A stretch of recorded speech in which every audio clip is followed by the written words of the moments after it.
Hello aspirants and welcome to Legacy IAS Academy. In this lecture, we will be discussing the news that's coming in that US and China, they have agreed to slash the tariffs. So we'll see what is the reason for that, why have they agreed to it, and what was this all about, why were there so many tariffs in the first place in the last couple of months, specifically after 2nd of April.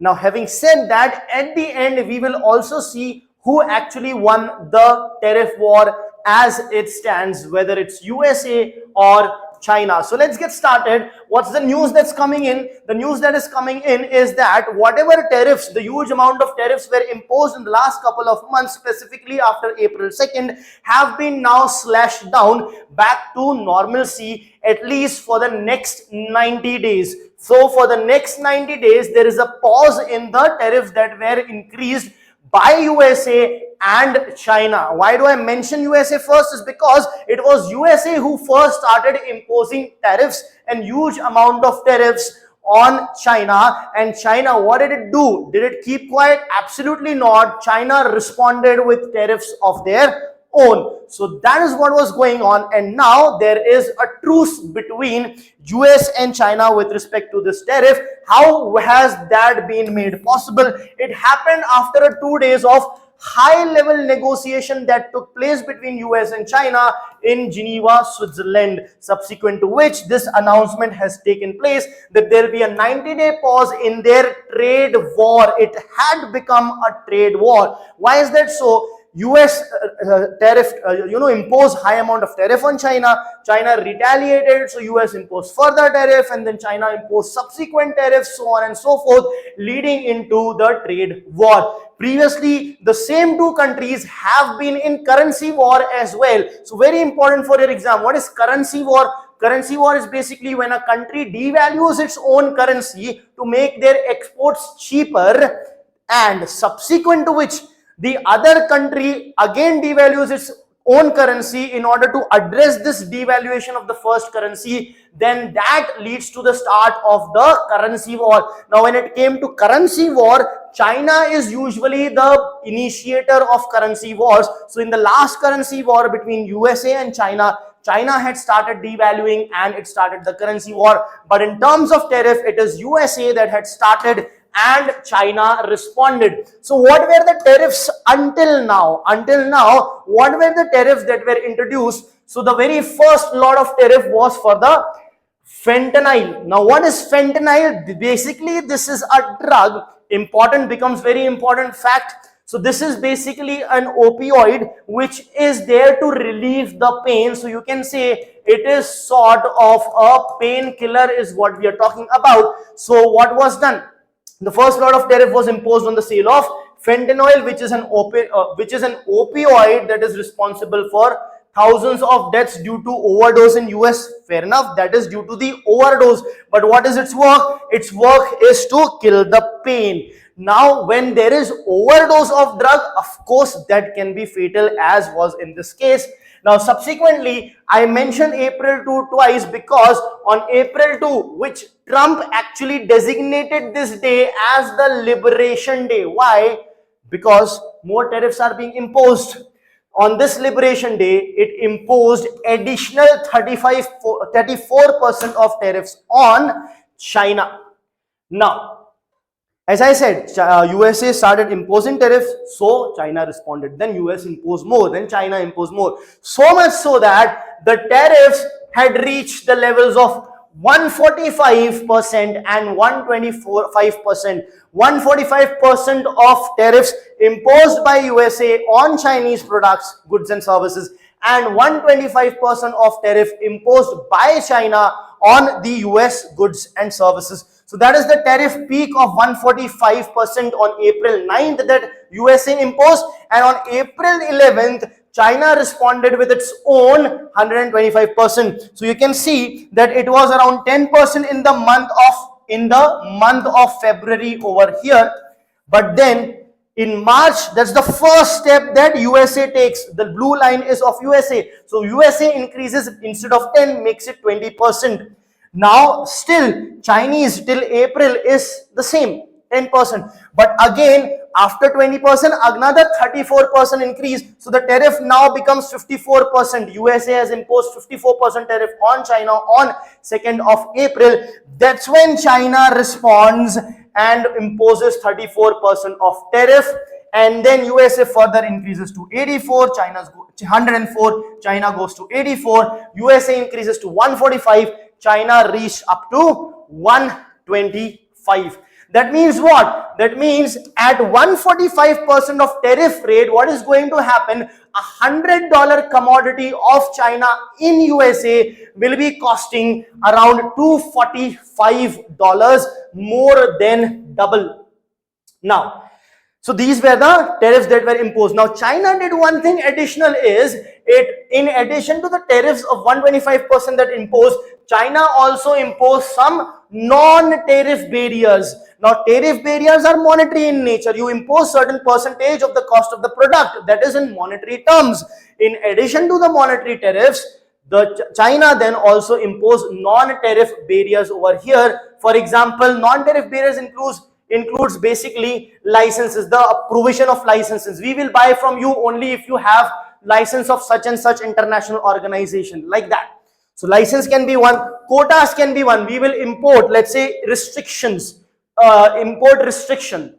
That means we will import only 10,000 kgs from you. So that is the quota.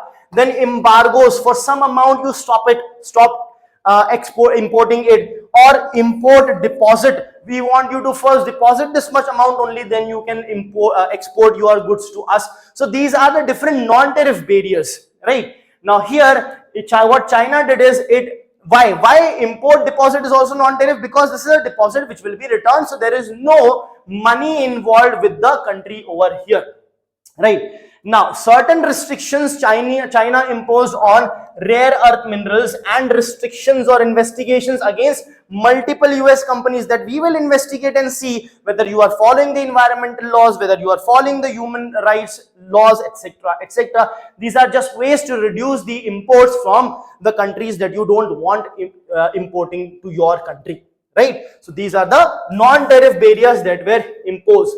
Now, what is the situation now? Now the situation has calmed down, and presently it will stay like this at least for another 90 days, because after the truce, they have come back to the normalcy. And what was normalcy? The 10% interest rate that we saw, the tax rate or the tariff rate that we saw previously. However, 20% tariff on fentanyl is still remaining, which experts say in the time being, in the coming days, it will also go away, but majority of it has gone down.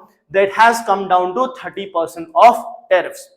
So this is the timeline of the tariff war. Started from 1st of February, Trump imposed 10% tariff on China. It imposed, of course, different kinds of tariffs on different countries as well. But the other countries stayed quiet, did not respond with their retaliatory tariffs. However, China responded with its retaliatory tariff. So it kept on increasing the tariffs, and specifically on the Liberation Day, that is 2nd April, Trump again added 34% of tariffs here as well. After which China responded, and then US kept on increasing. So China was not behind. When US reached 104, China was at 84. When US reached 145, China also made it to 125%. But on May 6th, the talks had started, and as it stands, there is a 90-day pause. Now the question is, why were there tariffs in the first place? Because of this gentleman who misinterpreted, probably. Why? Because see, what was his logic? Basically, US has $1.2 trillion of trade deficit with the rest of the world. That means what? That means when it comes to the trade in goods, the US is importing $1.2 trillion worth of goods more as compared to the amount it is exporting to the rest of the world. So this Trump interpreted as if the entire world is ripping him off $1.2 trillion, and he tweeted that the US doesn't have free trade, we have stupid trade, the entire world is ripping us off. Now, he could have actually thought that is because the income is high, the per capita income is high, your people are enjoying more luxury, more luxurious products. That is why this might be the case. But no, he did not think in that direction. He simply thought that the US consumers or the entire US country is basically being ripped off by the rest of the world. That is what his interpretation was. Now, so that was the case. But then why there has been a truce now? That is because tariffs are not a solution. Now, it at times may look like a solution. Why? Because the tariffs lead to increase in the prices of the commodities. Now, these increased prices of the commodities are distributed over millions or crores and crores of humans or citizens of the country. So you do not realize as such the increase in the price that much. That is one thing. Secondly, the number of traders are less. The number of consumers are in crores. The number of traders might be in hundreds or thousands. For specific commodities, it might be in tens and hundreds only, which will gain significantly. There is a possibility, but the huge shock is absorbed by crores of people, hence it is not that much visible. So you might get a feeling that the tariff is working, however it does not.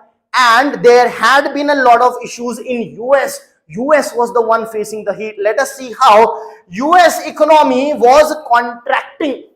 Now, it contracted for the first time since Q1 of 2022. It contracted for the first time. Here you can see the growth rate is positive throughout, but here it went down again to negative.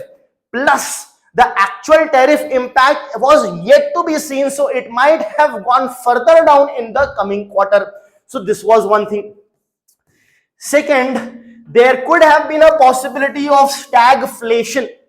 What is stagflation? Stagflation means the economy is stagnant, but there is high amount of inflation also. Generally what happens is, with the economic growth, it is accompanied by slight amount of inflation. So when slight amount of inflation is there, the economy can be said to be, might be growing. Even without seeing the data, you can say that it might be growing. Generally that's what happens.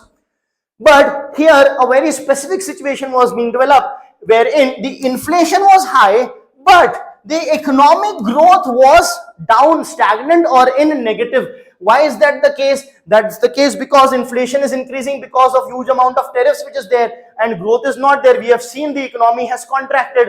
So these two things will be there in the economy at the same time, and because the GDP is going down, the production is going down, you need less people to do less production, so you will fire people, hence unemployment will also increase. So USA was fearing the situation of stagflation. What is the situation of stagflation? A situation wherein there is inflation, but yet the economy is contracting, which is leading to unemployment. All three issues together is what stagflation is. So USA was staring at it, as a result of which we are seeing the truce, right? So who won the tariff war? As it stands, as of now, it can be said that probably it is China that won the trade war. Why do we say that? That during this trade war, what has happened? USA's economy contracted. USA was facing the scare of stagflation. As it comes to China, yes, China's exports to USA did go down, but China's overall exports actually shot up. So instead of selling it to US, it started selling it to other countries. So its overall exports still shot up. China's GDP also grew. So China's economy was doing normal or even better with respect to overall trade, and it was US's economy which suffered, as a result of which we can factually and objectively say that the tariff war was actually hurting the US. Now there is a 90-day pause. Hopefully, I think that after 90 days it will calm down. No one wanted to, USA did not want to show that it is lost. So that is why this truce is coming. I believe that after 90 days, this tariff war will subside, but it remains to be seen. We'll see what happens after 90 days. Thank you.